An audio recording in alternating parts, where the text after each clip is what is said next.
Hi everyone, the sessions are still getting better, so be here and please keep the energy high as we welcome our next speaker, Mr. Juan Campo. Besides being a proud father and a devoted husband, Juan is a seasoned mindset and behavior expert dedicated to empowering individuals and organizations for well-being and positive impact.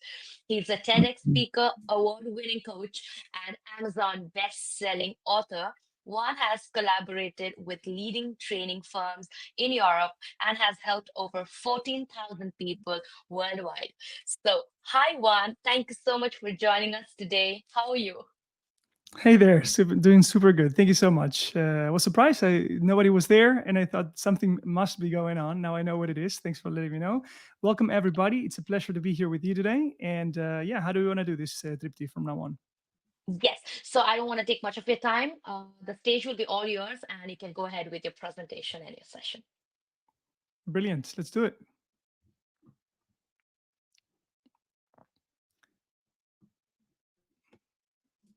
Awesome. So here we are. Do not mind what you see right there in the timing. That was like about 20 minutes ago. Welcome everybody. I see that a lot of people is already joining in the room. We have, what is it, more than 50, 100 people. It's a lot. Welcome everyone. So my name is Juan, and I'm very excited to be sharing with you today some nice insights, challenges, questions that I'm sure they're gonna make an impact in your professional career, but also in your life. That's for sure. And so to get this started, it's really all about a certain amount of skills that we're going to be touching on today in the very brief period of time that we have. That is going to make your career more successful. But not just that. If you see in the title, it says sustainably successful. And we're going to see in a moment why that is important. But to get it started, let's start with a question for you. What would you tell me, or what would you think if I told you that whatever you do with the skills that will be presented today can make the difference between you earning $29,000 more or less at the end of any particular year? And this is on average, right? It sounds like a big claim, but this is research. And what I mean is that this is what people on average earn at the end of the year, more than people that don't have the skills that we're going to be discussing today. Now, what are those skills? Let's see. I'm curious about what you think, and I'm going to put a poll right here on our screen. I'm going to show the poll, and I'm asking you to take a couple of seconds and tell me which type of skill do you think is the one that actually makes the difference, that is the biggest predictor of success in career, but also in life. Is it cognitive intelligence, emotional intelligence, technical skills, or other skills you have in mind? Go ahead and vote.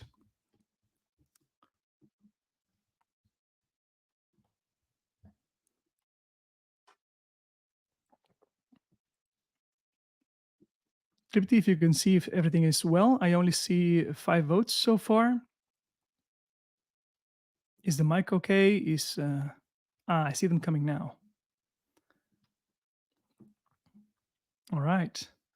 Let's give it maybe one or two, no, one more minute. Now they're coming. Great. As soon as I get the votes, I'm going to close the poll and we can see the results. I'm already very surprised because I've normally don't see people being so aware of what is the kind of skills that really makes a difference. And we see it here quite well.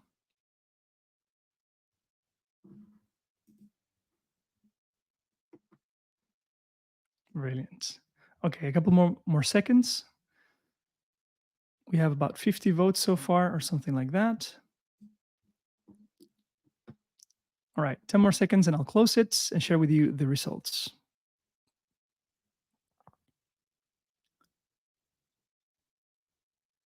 Okay, so what are the skills that are the highest predictor of success in career? I'm going to close the poll, and here it goes. Let me know, Tripti, if everything is looking good. You should be able to see that. You guys are saying that 56% of you say that it's emotional intelligence. Great, thank you, Tripti, for letting me know. And you would be right. Well, that's actually quite surprising and refreshing because up until not long ago, people would completely dismiss or be unaware that these emotional intelligence skills existed, right? And not for nothing now, these emotional intelligence skills are called not the soft skills anymore, but these are the new hard skills. Not only because they may be difficult to develop, but also because they make the biggest impact, like we will see. Just going to hide this, go back to the presentation. There we go. And yes, in fact, like we said, it is the biggest predictor of performance in the workplace.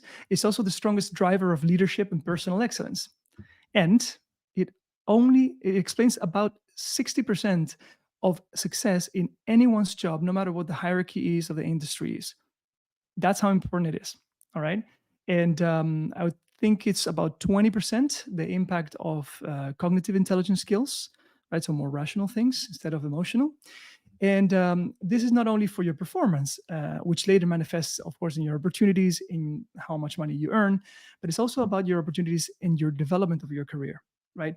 Because about 90% of what moves people up the ladder is explained by emotional intelligence. That's how important it is.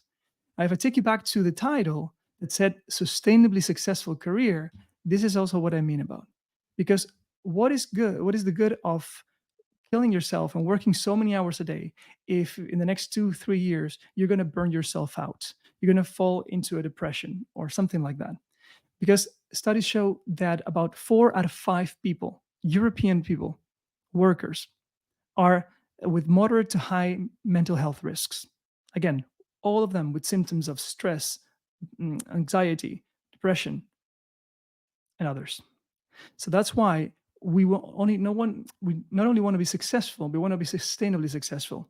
Take it from someone who has done that firsthand, right? I've also suffered from mild depression and burnout because of this drive of not making things sustainable. So, what are these emotional intelligence skills that we are talking about? Well, in a nutshell, it is the ability to recognize, understand, and influence our own emotions and the emotions of others that we come across. And this is exactly what I've been doing in the last 10 to 15 years of my life, really helping professionals, leaders, and teams accelerate their inner development, that emotional intelligence, right? Bringing well being, contribution, collaboration to their teams, to their organizations. And I do that through a series of approaches and models and systems that I've created, some of which I talk about it in my book, The Mind Canvas. And like you see right there in that one image, it is all about making psychology and emotional intelligence simple and intuitive, right? But we're not going to go on my models on my work today. Really keep it high level on that emotional intelligence to sell the picture, to sell the idea, right? And so emotional intelligence has 5 key areas or elements: self awareness, self regulation, self motivation, empathy, and social skills. The first 3 are about us, and the last 2 are about others. So that's why sometimes they call it emotional intelligence, the first 3, and social intelligence, the last 2. But all of them together is the big picture of emotional intelligence. And with the time that we have today, we cannot go through all of them.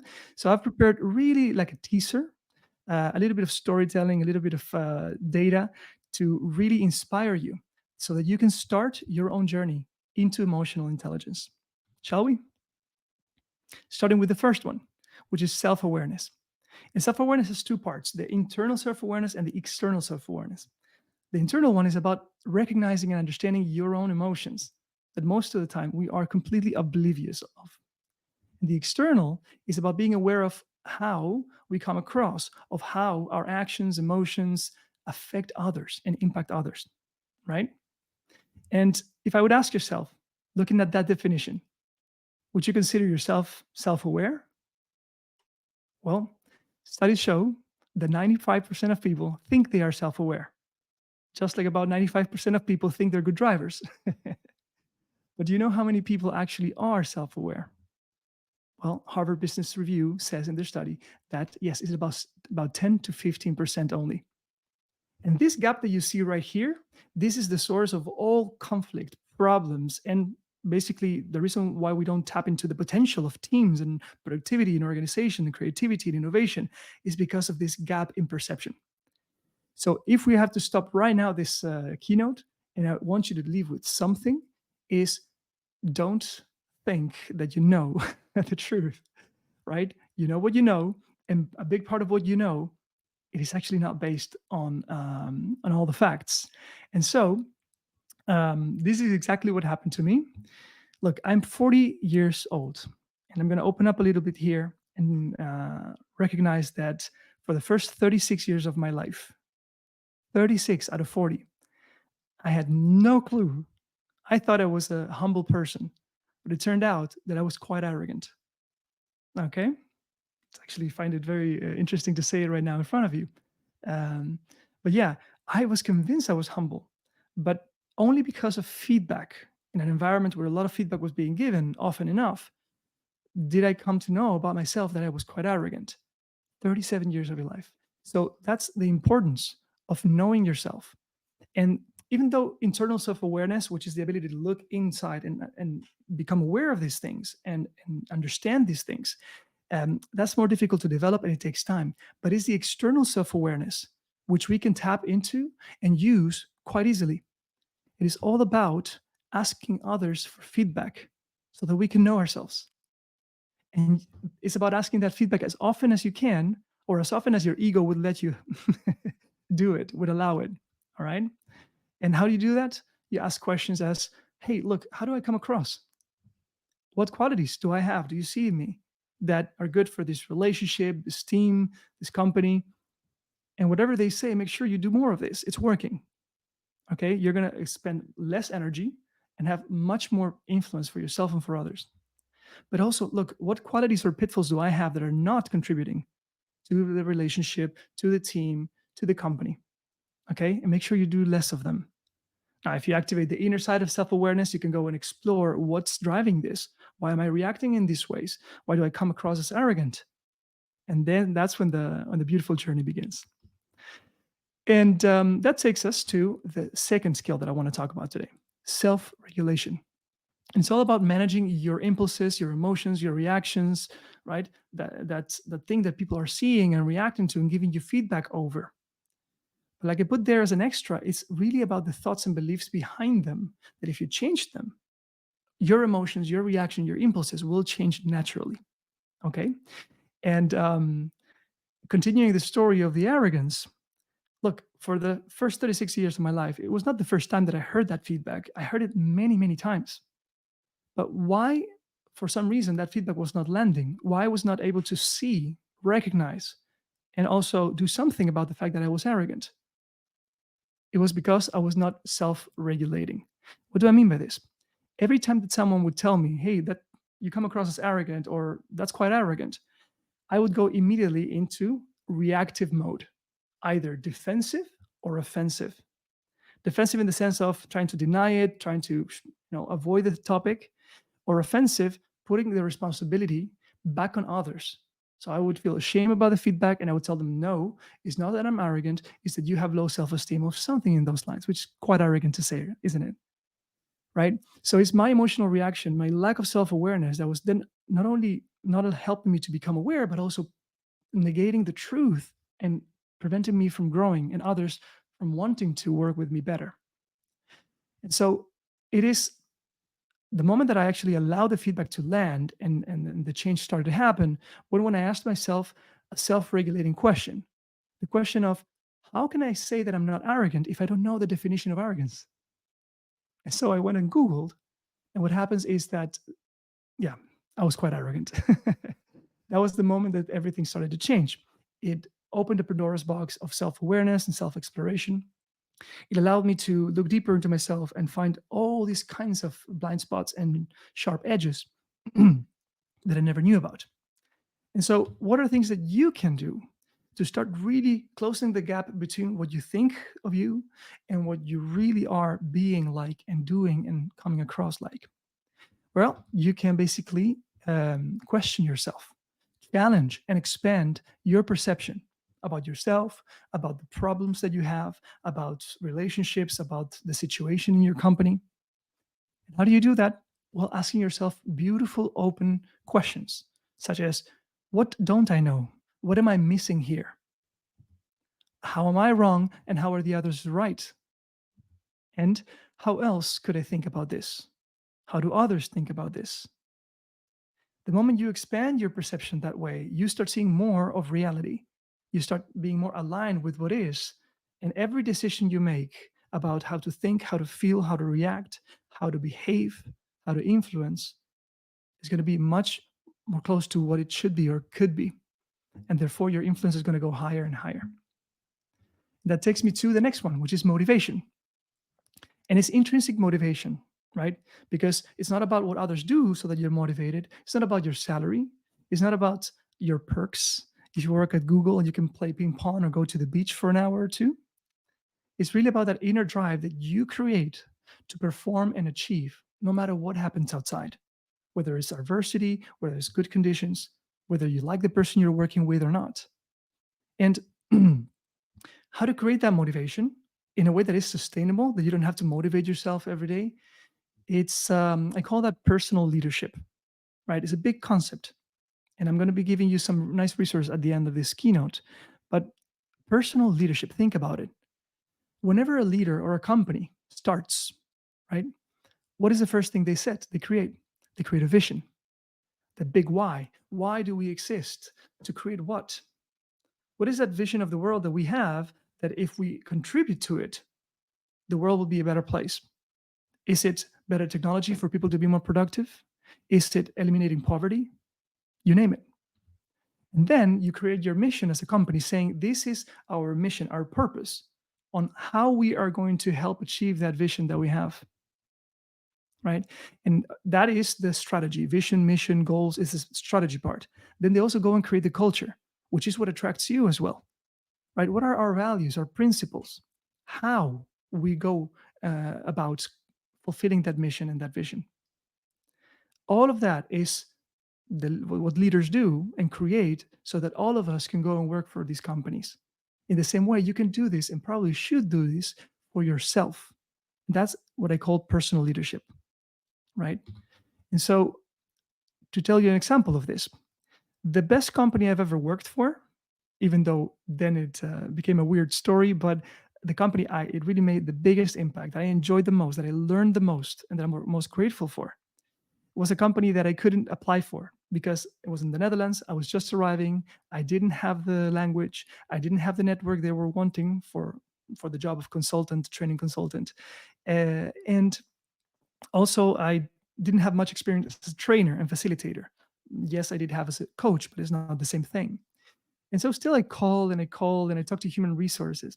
And the only reason why they gave me the chance to apply and to go through the interview process without the Dutch, uh, later on, they told me that this was the reason, is because of this self motivation.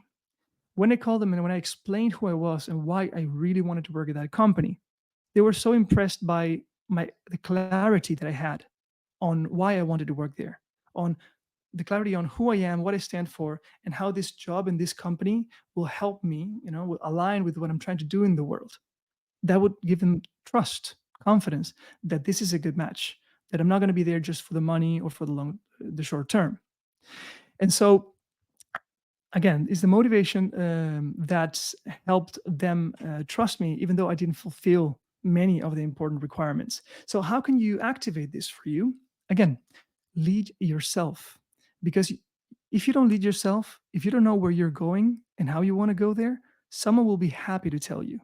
Society, television, your company, your team, your manager, your colleagues that are influencing you on what to do and how to do it just because you don't know what your principles are.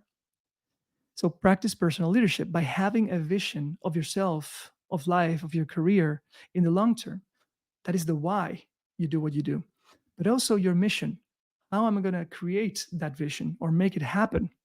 Now, in my case, my vision is to make a more emotionally intelligent world, and so that there's more speed, more peace, more so that every species can thrive, let's say.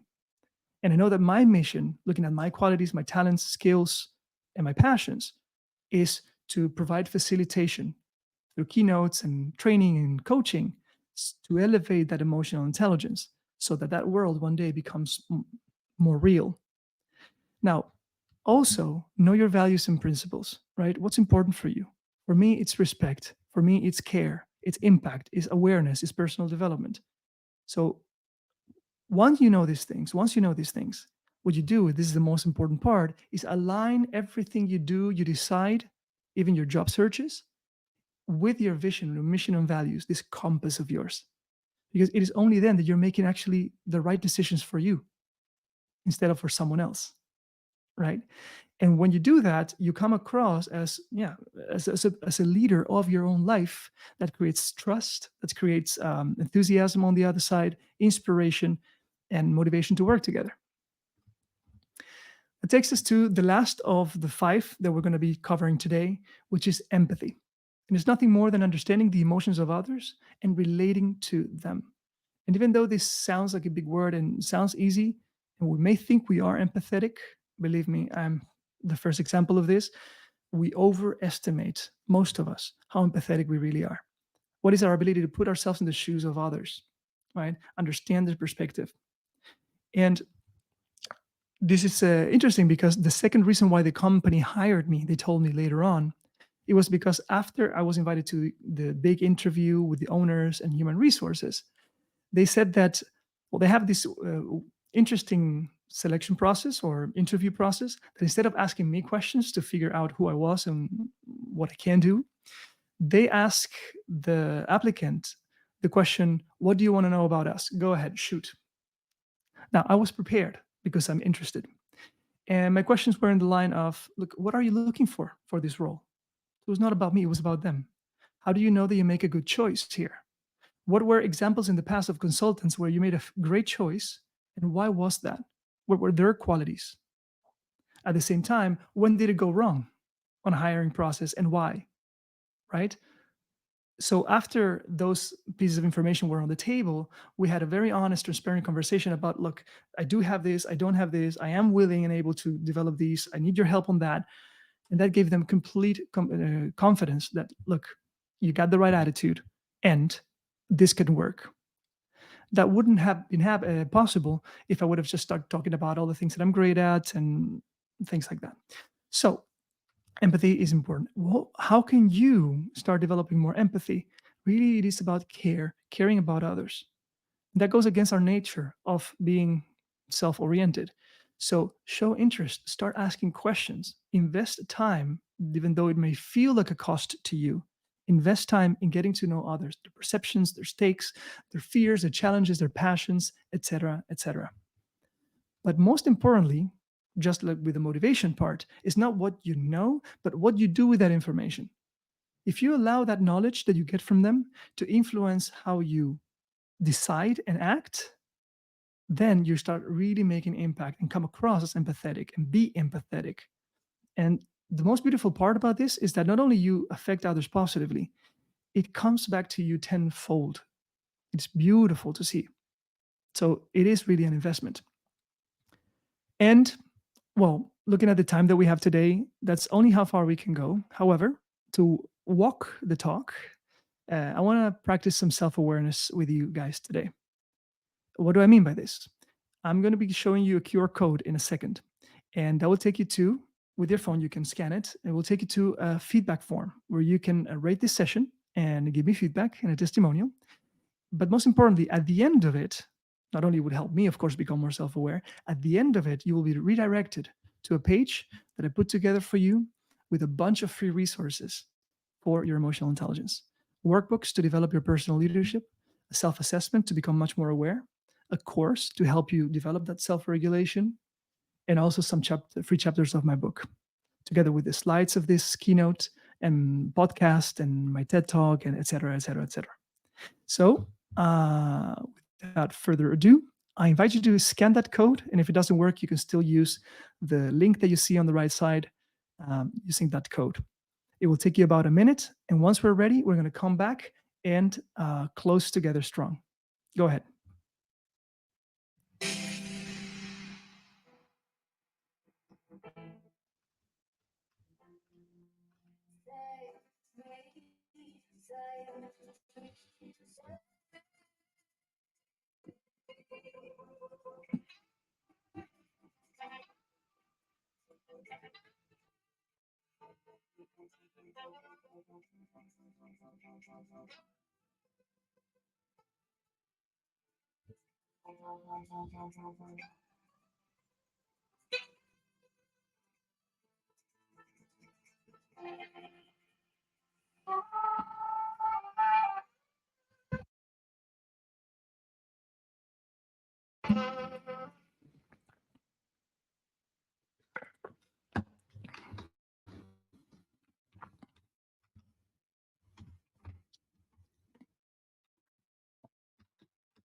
We take 30 more seconds and we come back to close together.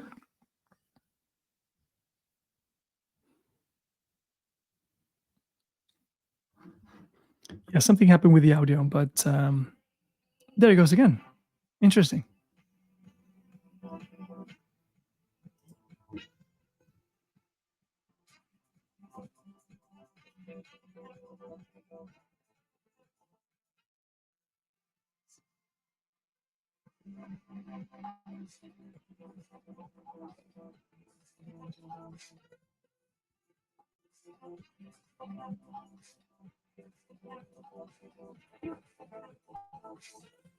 All right. And so, if you didn't have enough time to finish the form, don't worry about that because I'm going to be also in the lounge room. I have a place there, so you can connect with me, come ask questions. But you can also finish it right after we finish the session today. Right now, out of respect for the other people that come after me, let's close together. I also see that there's a question in the chat box that, looking at time, again, out of respect for the other speakers, I will be for at least half an hour in the lounge room. Happy to answer all of those questions. But in a nutshell, one, you can be happy and you can still have mental health. Okay, those are they're not exclusive. Having said that, let's start closing together. And I see all the nice reactions. I appreciate that a lot, guys. Where are we? Here we are. Let's go into the last slide and close together because I want to finish with this beautiful quote from the great Carl Gustav Jung, such an influential figure in psychology. Until you make the unconscious conscious, it will direct your life and you will call it fate. Because it is all about what we don't know about ourselves and about life.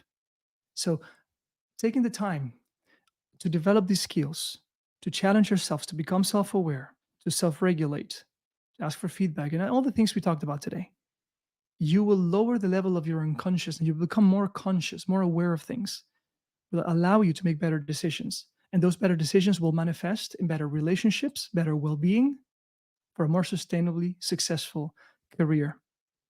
Having said that, I really want to appreciate each and every one of you. It's been a true pleasure to be able to bring some inspiration to your careers, and I wish you all the best in the years to come.